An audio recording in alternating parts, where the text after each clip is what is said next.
Okay, everyone. Now we do continue with the beginning of Esoteric Astrology Adventure number 126B. We have been dealing with this wonderful definition of love, wisdom, and service to be found on page 494. And we've been discussing our solar system as a solar system of sensitivity, becoming more aware of its cosmic environment, at least the solar logos of the solar system, and becoming more aware. We've been talking about the relationship of our tiny planet in relation to the great constellational lords who are connected with stimulating the mind of humanity, and namely the lords of Gemini, Libra, and Aquarius. And now we move on here to the continuation. The whole problem is one concerning our planetary logos, and it might be said, in order to make our theme comprehensible to you, that the evolutionary process from the standpoint of the ordinary human being is to make the non-sacred planet, our Earth, responsive to cosmic impacts, and thus bringing more interrelated and inner integration into the logoic body of expression, either the solar logoic or the logos of our Earth. So this is the evolutionary process as defined to render our Earth, its planetary logos, more cosmically responsive. There are, he tells us, there are other purposes, but it is only after the third initiation that a man begins to comprehend them. So these will have to do, I suppose, with the role that is played by our planetary logos in relation to other planetary logoi within our solar system.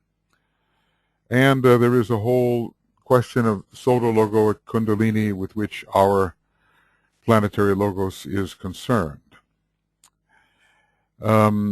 These are matters beyond our ken. They have to do with the intentions of our own planetary logos and how he is becoming more fully aware in the larger context.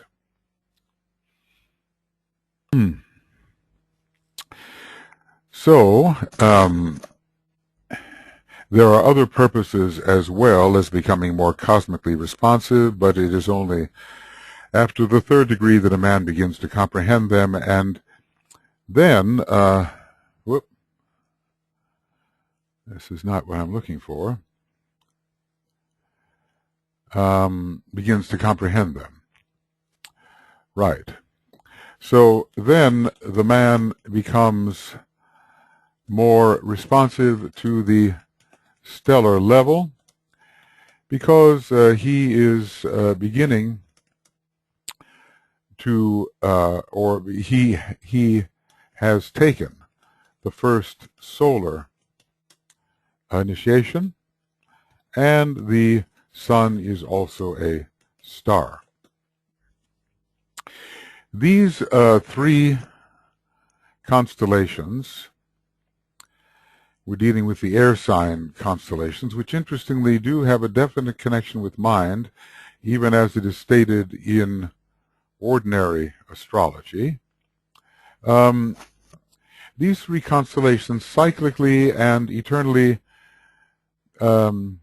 leading the eternal pilgrim along the path of mental unfoldment, produce in him the final stage of mental evolution upon the path of initiation.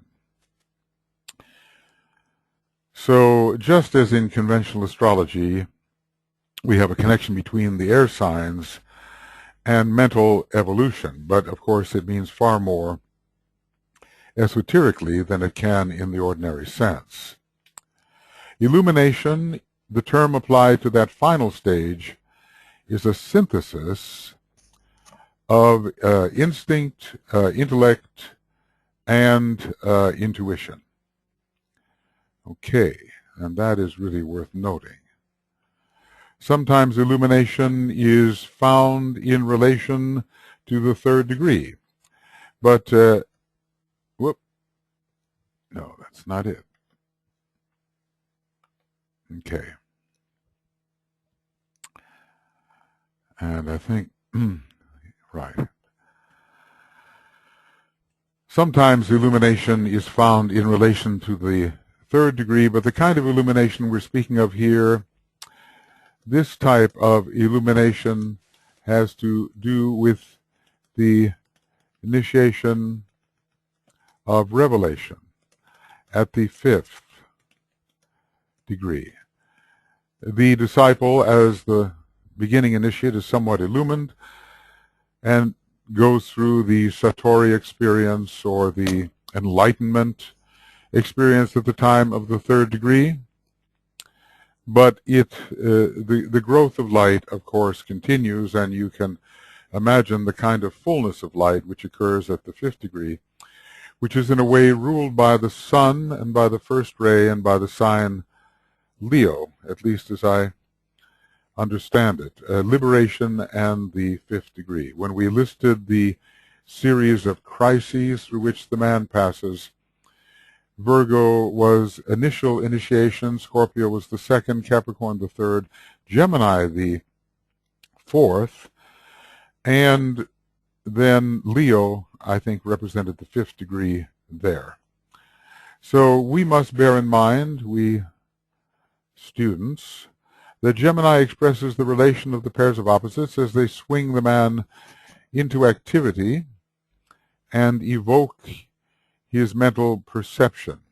We can say the counter poles evoke mental perception. With the aid of the ruling planets Mercury and Venus, the mind begins to function.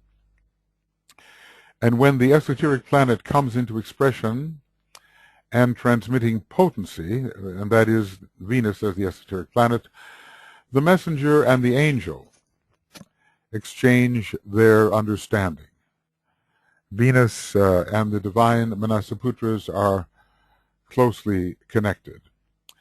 Well, the angel is coming in under Venus, particularly the messenger under Mercury, and Mercury is more the man, and Venus the angel. There is a Venus aspect inserted in man through the creation of the egoic lotus or the causal body, but generally man is a member of the fourth creative hierarchy, and his nature is that of Mercury. So this is building up the normal mental perception, and we might say that the man and the solar angel exchange their understanding. The human consciousness becomes ever more illumined by that which the solar angel knows and can communicate. All right, then we go on to Libra. Libra expresses the point of balance achieved prior to a secondary activity and the period of assimilation by the mind of past experience. Now, what is the secondary activity? Generally, well, he's going to tell us pretty soon that Libra is ruling supermind and is connected with the atmic plane, but oftentimes it precedes a great struggle that will take place in Scorpio, with Scorpio being related to two aspects of mind and having a powerful Mercury. These processes, when successfully carried forward, evoke the intuition, and this brings into activity what is called, yes, the supermind, which is response to the illumined mind of God.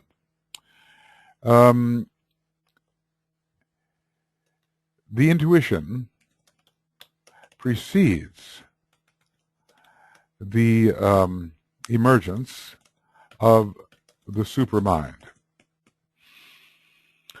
The supermind I connect with the atmic plane, which is the hierarchical, which is ruled by Saturn, the hierarchical ruler of Libra. I call this supermind, in a way, nirvanic mind.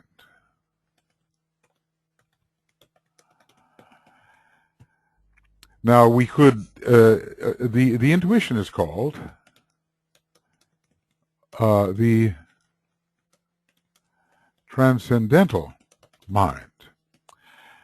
Now perhaps DK is saying that the intuition is a kind of a supermind, but definitely there is a close connection of Libra with the atmic plane. And the atmic plane is ruled by that constellation in a way, and it is a mental plane, highly abstract and involved in an upper triad and the foremost plane of 5, including 4 lower. So what is the secondary activity? It is generally a movement towards fuller illumination. But without the decision made in Libra, there will be no movement. This secondary activity can be thought of as a movement towards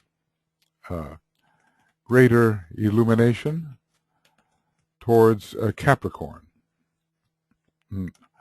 where the soul will be seen as triumphant at the 3rd degree. But until there is a movement forward due to the decision, this greater illumination cannot occur. So perhaps the secondary activity is that movement towards the fuller illumination of Capricorn. Eventually the intuition will be evoked, and if the intuition is evoked, it will bring in the supermind, which is the response of the soul illumined mind to the mind of God. And one of the locations, let's put it like this, one of the locations of the mind of God is on the 3rd plane, the atmic. So there is the mind of God, which is cosmically considered, but one of its outposts is on the level of the atmic plane, which is both a plane of will and a plane of mind, and is ruled by Saturn, which is a powerful 3rd ray planet, just as through Libra the 3rd ray comes. It is not active so much because of the polarized forces and the lack of fluctuation between them. Man is either material or spiritual, we have been told at this time, so the interplay is not going on, as it later will. But the atmic plane is definitely a mental plane. Now, if we go further, we'll see something about Aquarius expresses the activity of mind which has been initiated into the purposes of the universal mind. It is the sign which brings the soul into active cooperation with the plan of God, and this we call service. Active cooperation with the plan of God is service. And that is another important definition of service. And here we are. So can we, with what level or what plane can we connect Aquarius? Inasmuch as Leo can be connected with the logoic plane, its opposite can as well. And so there is a potential connection here. Now, if we begin, well, we'd have to begin with, we'd have to begin the highest plane. I mean, I'm trying to think whether we can connect Aquarius with the atmic plane in any sense. There is a a partial Saturnian rulership of Aquarius, but I think not especially. I think it's more connected with the logoic plane and also with the cosmic planes. So this is the mind, aspect of mind, which is connected with the Great Bear, we might say. We have seen here, DK is describing the unfoldment. He's describing the unfoldment of the various aspects of mind. And usually from a pretty high, from a pretty high level here. Here are described the aspects of the unfoldment of the human mind as it becomes increasingly divine. So, Gemini,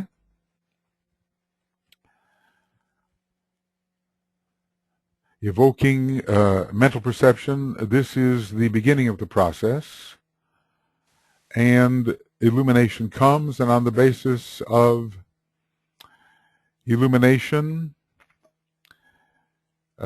illumined by the intuition, the supermind, which knows the laws, the plan, the purposes of God, comes into effect, and eventually the universal mind, which takes in more the content of the solar system. Our universe, in a lesser way, is our solar system. And this type of mind can begin to think in solar systemic terms. The plan is revealed, and notice he says not just the plan, but the inner plan. Note the word inner, as it suggests a more refined and essential plan, not just one that is outwardly known. A plan which really will reveal a higher purpose. And who is God? God in this context can be seen as the solar logos. So Aquarius has much connection with Leo, obviously, and Leo is the major sign with which our solar logos is connected. The sun rules Leo, so there must be a special connection of our solar logos with the logos of the constellation Leo. And there are so many gods in the one God, but Aquarius, because it is universal in its nature, it goes beyond the level of the planet and can begin to relate to the larger plans within the mind of God, the solar logos. And this becomes just a little bit of a possibility after the third degree, which is the first of the solar initiations, whereas the two previous ones are strictly planetary. There are therefore great triangles of energy which affect the mental response of humanity, and to the above triangle, which concerns the unfoldment of the mind until it becomes not only supermind but universal mind. Well, let's see, what are we looking at here? We're going from the illumined mind to supermind to universal mind. So there are therefore great triangles of energy which affect the mental response apparatus of humanity, and when, let's just say, the air signs are very prominent in the chart, the opportunity to move from the soul illumined mind to the transcendental mind, to the supermind, and even to the universal mind, depending on one's status of evolution, may be present. Okay. Now, let's look here at how this next setup appears. All right. Let's see if we can... Here it's more easily seen, I think. So we are dealing here with triangles of energy which affect the mental response apparatus of humanity. And we have 3 such triangles.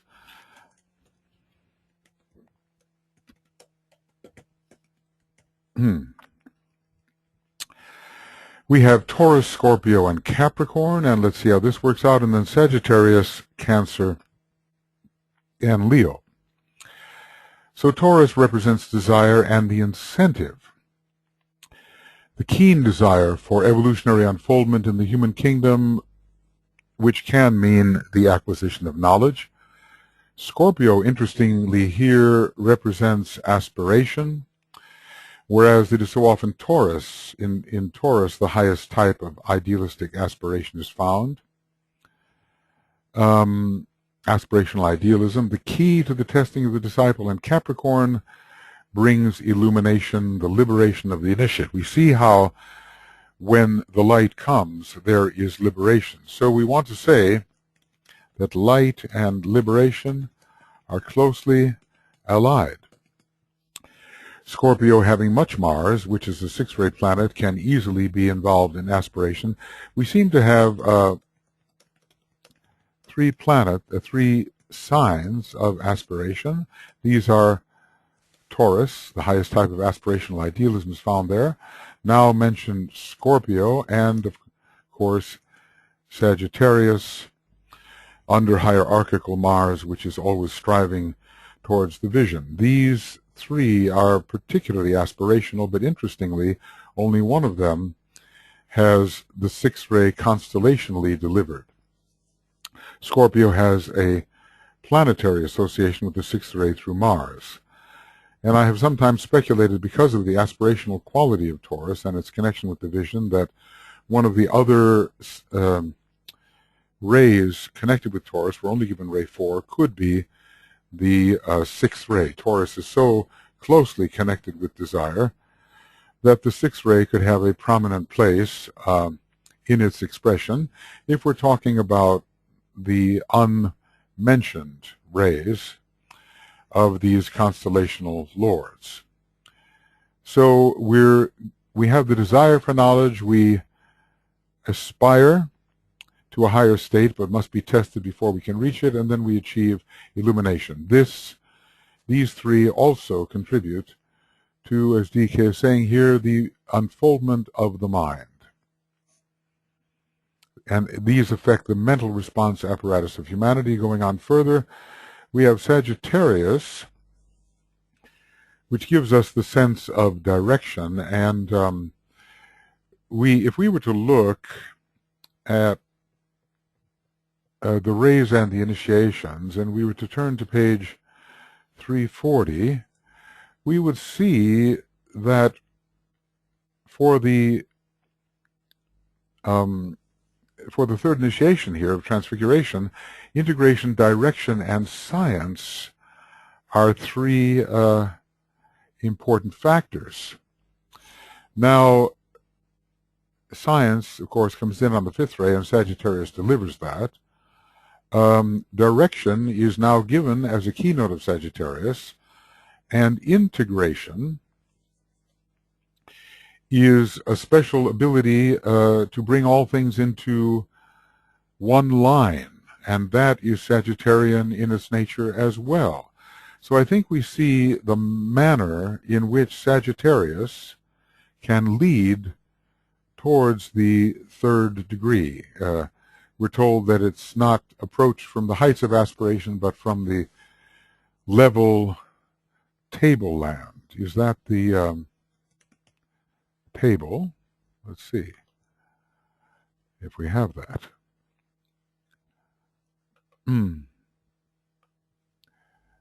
Multiplication table, no, that's not what we're looking for. Let's see if we can find it another way. Table land. Table land. As one word. that the third initiation is approached from a level tableland of experience and of consciousness, and not from the heights of aspiration or from fanatical self-sacrifice or from the standpoint of devotion which handicaps the service of the devotee and of the master he seeks to serve. So this is a very important statement, and when we think of the horse traveling upon the plains or the level tableland of experience and consciousness, we do think of Sagittarius. So I guess what is occurring for me here is the realization of how important Sagittarius is in the approach to the third initiation. Okay. Sagittarius direction, expression of the intuition is one of the intuitive signs. Cancer, incarnation. I don't think these are given in order. The experience of realization, realizing oneself to be a separate being, but perhaps also later realizing oneself to be the whole when the whole is seen as one, which is one of the key phrases in association with Cancer, page 332 of this book. Leo, self-consciousness, it is the mode of development. What order should these be placed in? Well, the intuition does reveal the wholeness, and it all begins in a way with self-consciousness, which has much intellect within it eventually, because Leo is a fifth-ray sign. So let's list the list of the constellations which relate to the development of the mind of man, expanding and deepening it. So, 1, we have Gemini,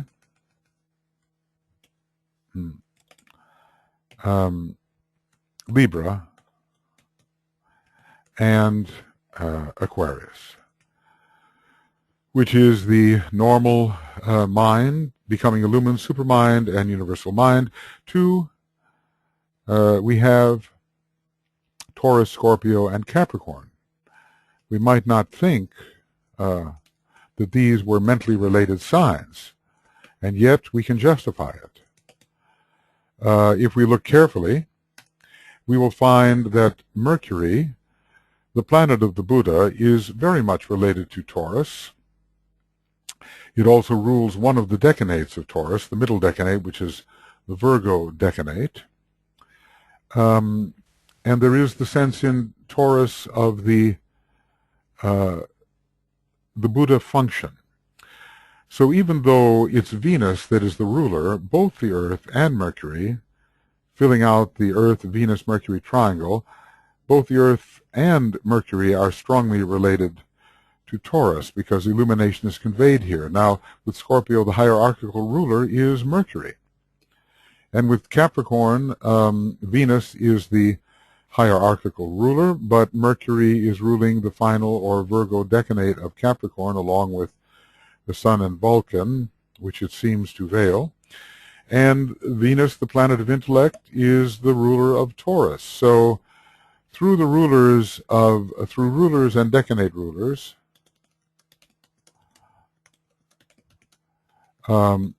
we see a strong connection to the development of the mind. And then point number 3, we have Sagittarius, Cancer, and Leo. Well, 2 of these are related to the fifth ray. Sagittarius is an intuitive sign, and Cancer also is, through Neptune, an intuitive sign. So these are factors that relate to mental development. Of course, we have to become incarnated and become a human mind entering the human kingdom. We have to become self-conscious, and then we have to become reoriented and choose a sense of direction which leads to the higher verities and into the spiritual triad. I've often thought that Sagittarius should be connected not only with the intuition within the spiritual triad, which through Jupiter's rulership it is, but also to the abstract mind. We do find in Sagittarius often the ability to think abstractly. Mercury is in detriment, but maybe in detriment in Sagittarius with respect to the normal mundane process and not to the higher exalted realms of thought. All right, so we have then 3 constellations, which, let's review this, how the Tibetan puts it, which affect the mental response apparatus of humanity, and to the above triangle, which concerns the unfoldment of mind. How can we say that these affect the mental response apparatus? Well, there's going to be the accumulation of knowledge under Taurus.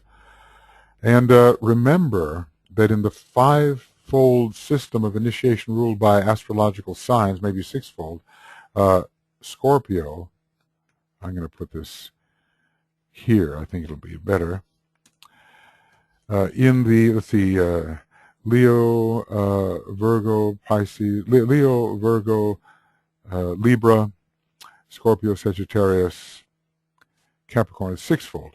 In the 6-fold sequence, which describes the meditative process, we have Scorpio representing illumination. So it's very interesting. It is very interesting that we find Scorpio with some of the same descriptors as we find in Taurus. In other words, Taurus is the sign of illumination, but in the sequence of meditative process, Scorpio brings in illumination. Taurus is a sign of high aspiration, the highest form of aspirational idealism being found in Taurus. But look here, we are given the keynote or descriptor of Scorpio as aspiration. So the opposites really do meet in many respects, and both of these signs constellationally transmit a powerful ray 4. Because they do, Mercury will be involved with both. We've seen how to do that. There is a strong sign, certain rays come through it, and the planets associated with those rays have to be noted in this connection. So because ray 4 comes through both Taurus and Scorpio, Mercury, which is a ray 4 planet in its soul, must be considered. So we see that, it's the Mercury-Venus mind, and when you're looking at a fully equipped mind, you have to find both a place for both Mercury and Venus. So no question that Mercury is very, very strong in connection with both Taurus and Scorpio. And with Capricorn, we find the Mercury connection as well. Remember the triangles or the line of descent, which begins with the Pleiades, Capricorn, then goes to Mercury. So we find Mercury strong in all these signs, remembering the line of descent which leads from the Pleiades to Capricorn to Mercury, and thence to the humanity and the ajna center and of man, and to the throat center of man. So there are many subsidiary links which bring these together and relate them to mental development. In Taurus, the mind is increasingly illumined. In Scorpio, the mind gains ascendancy over the emotions and becomes a controlling factor. Mercury is very strong in Scorpio as the hierarchical ruler. And two aspects of mind we have discussed in Scorpio, in the Scorpio chapter, that which controls the emotion and that which seeks illumination. And in Capricorn, there is the illumination that comes in from the cosmic ethers at the third degree. It involves both Venus and Mercury. And there's also the sense in which, well, the Capricorn relation to Mercury is more for the average man, but the Venus relation reveals the illumined initiate. And as I've said, when you're looking at the cosmic ethers, the rulership is definitely by Uranus, but Mercury is the lower octave of Uranus, and in a certain sense, the higher four planes are ruled by Mercury, the higher ethers, and Mercury helps with the transmission of these higher ethers into the lower or systemic ethers. Well, when you look at this next series, we have more the intuition involved, intuition and realization. When we talk about the early primitive realization, it's simply the realization that I am, and even that may take 3 million years, as the Tibetan has said, after individualization has occurred. I want to say that all these three above, namely Sagittarius, Cancer, and Leo, are intimately involved with the individualization process. Sagittarius starts it off, and the arrows shoot forth from the bow. The solar angels come forth and come into contact with the animal man. Sagittarius also giving the connection to the animal part, the animal part of man. Cancer gives the opportunity for incarnation, and Leo brings the focusing. Maybe, well, it's active in the beginning, but 3 million years later, a man comes to himself, his own self-realization in Leo.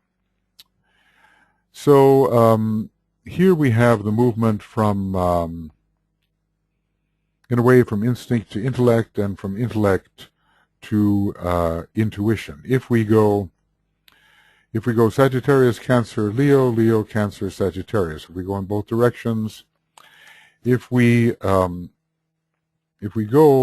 in both directions, which would be Sagittarius, Cancer, Leo, then Leo, Cancer, Sagittarius, we have a movement from instinct to intellect to intuition. And we understand that Leo is a major sign of intellect, having so much fifth ray and ruling, in a way, the lower mind, but it begins to rule the higher mind as well when group consciousness is beginning to be achieved, and when the focus of the mind becomes the higher mind. Then we move more into the intuitional spaces on the return path through Cancer and Neptune, and through Sagittarius and Jupiter, both giving us a Buddhic connection, Buddhic understanding. All right. There are other major triangles which are called triangles in consciousness, and as you well know, the most important of these for mankind is the triangle of Cancer, Leo, and Aquarius, and I would hardly have to speak about that at this point, would I? Because we recognize, don't we, the mass consciousness, the individual consciousness and intellect, and eventually the group consciousness leading to the universal mind. So from the mass consciousness to individual consciousness to group consciousness. They are important at this time because the influences pouring through these three are basically responsible for the growth of human understanding and the unfoldment not only of man's response apparatus, the form nature, but also his expanding perception of that which is contacted. So we have in many ways the imprisoned mind in Cancer, but longing for more light, which it finds in Leo at a point of light, and then this point of light allows the intellect to become increasingly illumined, and through contact with the group and the sense of belonging to the group, the mind is greatly expanded through group mind. So these three are basically responsible for the growth of human understanding and the unfoldment of his expanding perception of that which is contacted. There's a lot of isolation in Cancer at first, and then great encompassment later. Cancer is walled off in the astral and physical preoccupations, and the mind is not easily cultivated at first, except that it is a third-ray sign. So there is in Cancer a great longing for light, for greater luminosity. In Cancer, a great longing for light, for increased luminosity. And DK has talked about that just recently, about the masses yearning for freedom and for more light, even if it's an unconscious type of tendency. This threefold process under these three constellations produces finally the identification with that which is perceived to be the divine essence underlying form. So this is what Aquarius can give. Aquarius can give this identification.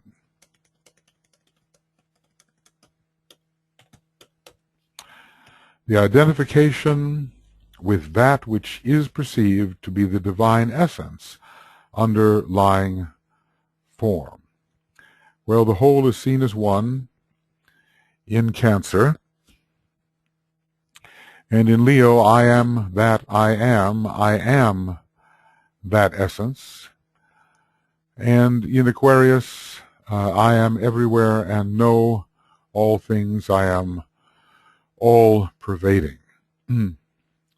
So there are higher turns of the spiral here for these three signs, even though across history they generally mean the movement from the mass to the individual,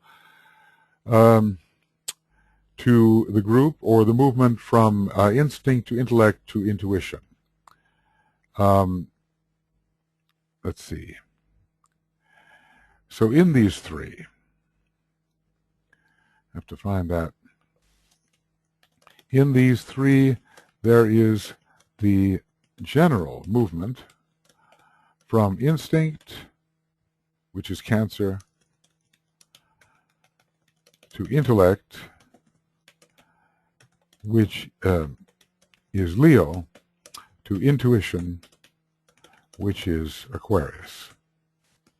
This identification with that which is the subjective and real self, and the consequent withdrawing of that which is from that which is the not self, is the keynote of the fourth initiation. How very important this is. And why would we find it here, of all places? Scattered throughout the texts are the various references which, when brought together, will produce the light. And so, given this statement, I would like to put it in the AAB extracts. So we're on page 496. So this is Esoteric Astrology 496. And let's transfer this in. I'd rather not stop at the moment to do this. And we'll call this a keynote of the fourth initiation.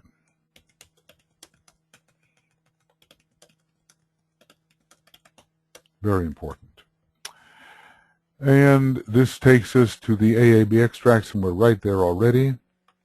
And we'll just put this in. This identification with that which is the subjective and real self, and the consequent withdrawing from that which is the not self, is the keynote of the fourth initiation. So it's related to the great renunciation and to Gemini, which is powerful, and which is powerful in this initiation. So we might say that, okay, can't have that.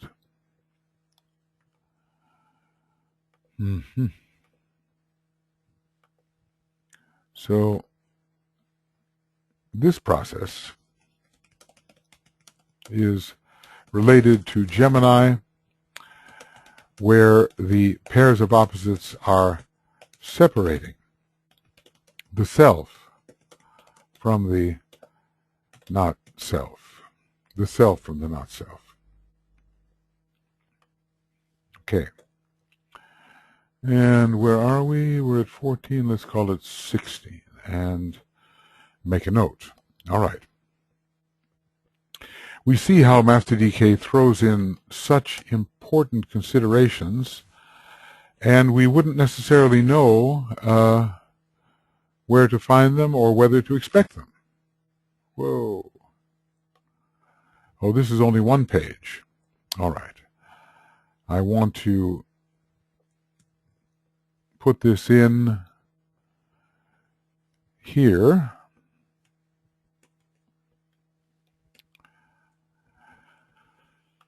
Right here.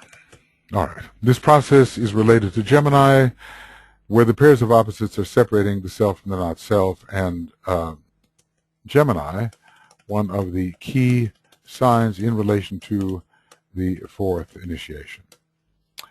All right, let's put this in a different font. Perhaps that. All right. Now, we'll go a little further. From the mass awareness of Cancer, the man becomes an individual in Leo and the slow, unintelligent subconsciousness of the herd. And this is one way of describing mass consciousness. This is such a good way. Such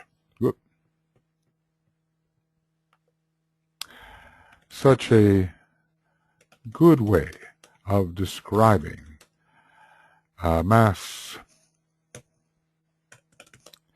consciousness. The slow, unintelligent subconsciousness, one is not really aware of what one knows or what one thinks or feels. It's just going on. Of the herd, and when we think about the group within the herd, we think about also the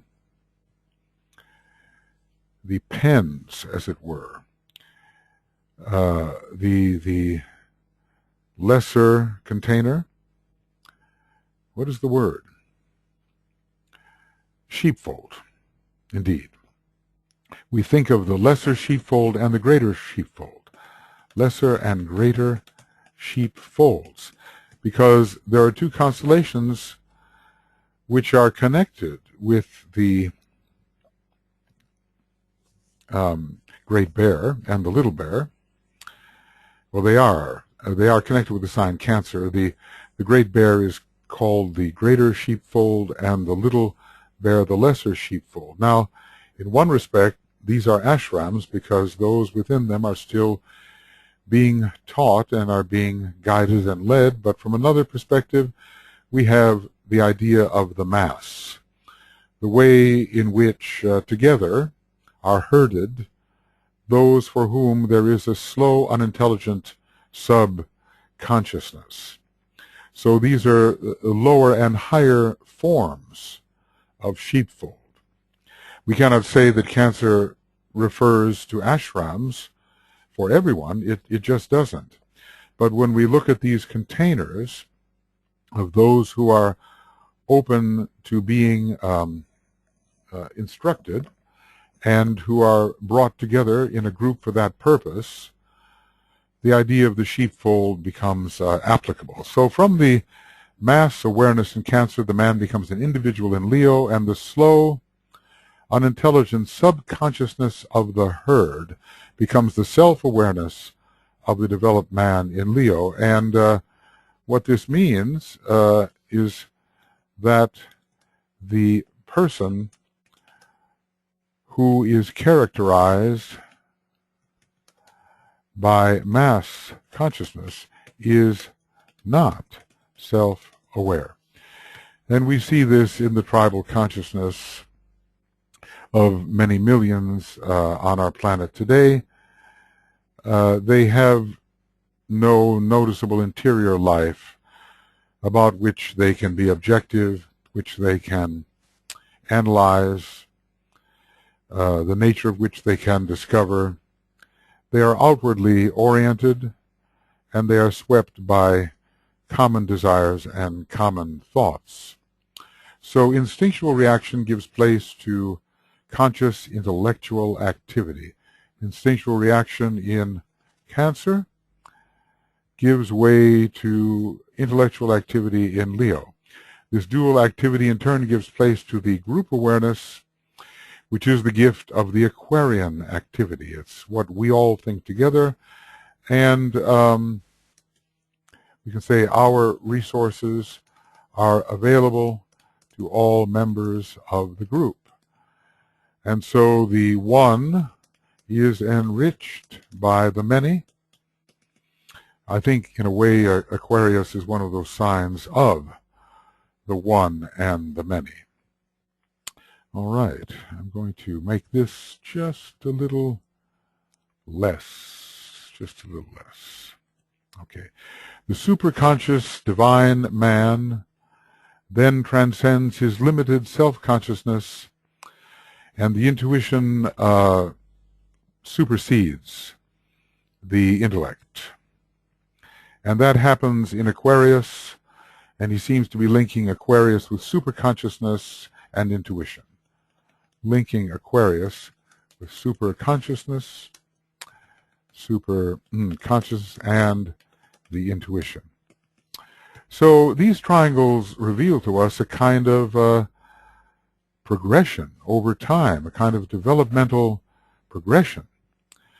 And they are so valuable in that respect. We can see people who are in the midst of this developmental process. And they are somewhere within the process, and we can help them locate where they are and what will come next. I suppose we should study every chart in terms of developmental triangles and try to see where the human being under question or in question may be with respect to any of those processes. So what have we? We've been studying then 3 basic triangles which have to do with the development of the mind,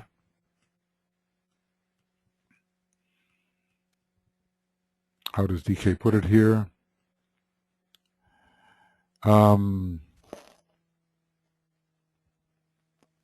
synthesis. There is a synthesis here in illumination of instinct, intellect, and intuition in the great illumination. It even lies beyond intuition, and these are constellations involved in, again, helping to make our Earth, which is a non-sacred planet, responsive to the cosmic impacts which will make of it a sacred planet. I guess one can read these things many times, and one has to somehow fix in one's mind, law of fixation, the meaning. From the standpoint of our theme, the evolution of consciousness, it must never be forgotten that the aim is to bring the solar angel into the seat of power, and Gemini, Libra, and Aquarius do that. The solar angel is a great mental and love being, both. All right, I'm going to make that a little bigger for emphasis. Then we go down and we have discussed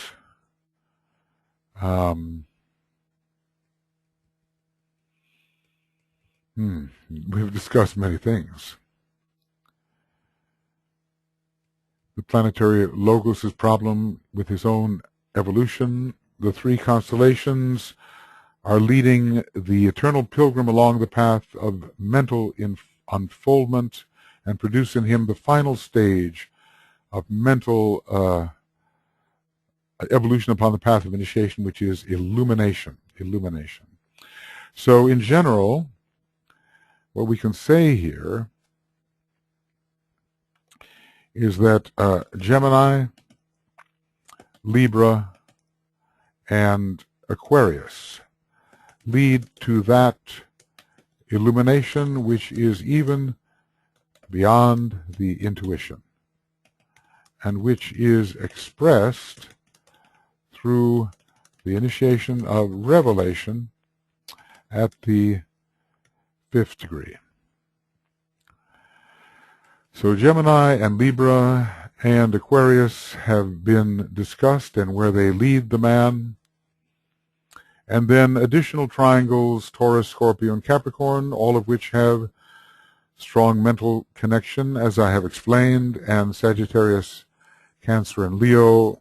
You can go two directions with this. You can move from Sagittarius, Cancer to Leo, and then from Leo, Cancer, and back to Sagittarius, where we have moved from instinct through intellect to intuition. And we've discussed the Cancer-Leo-Aquarius triangle leading to group consciousness.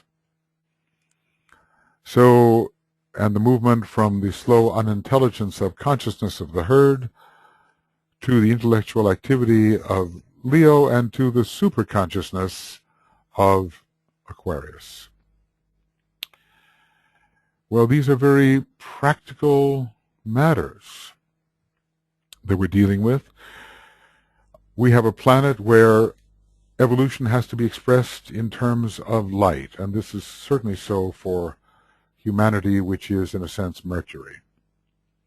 The growth of light. The third aspect of divinity is light, even though the second aspect carries it. Light, love, and power. The three aspects, 3, 2, 1. So these triangles, which are inducing mental unfoldment, are bringing the light content of humanity to a more intense expression, and the same goes eventually for our planet, which must become, as humanity has become on its own level, a great station of light. And this will be somehow the stimulation of the base of the spine center, which our planet represents, a great lighted center and a sacred planet. And then the kundalinic function within our solar system will be enhanced because of the rising status or development of our planetary logos. At this stage in the unfoldment of human consciousness, there is little that I can say further anent the science of triangles. Of course, we could, go off and talk about many other triangles, but that would just be sort of a horizontal extension. What we have to somehow understand is the great subjectivity of this science and how it is working to change human consciousness and the different levels at which it can be applied. We've had the cosmic, then the zodiacal, then the systemic, planetary, intraplanetary applications, and the planetary, the application in the little microcosm we call man. And there are many other stations along the way where triangles exist. Think there are triangles between globe lords. There are triangles between chain lords.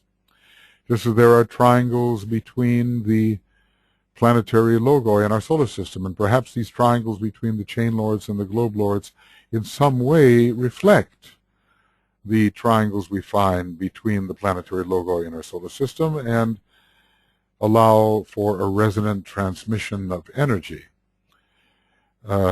downward into usability by beings that have lesser capacity. I have hinted at the entire structure of living, moving, focusing, and transmitting light triangles.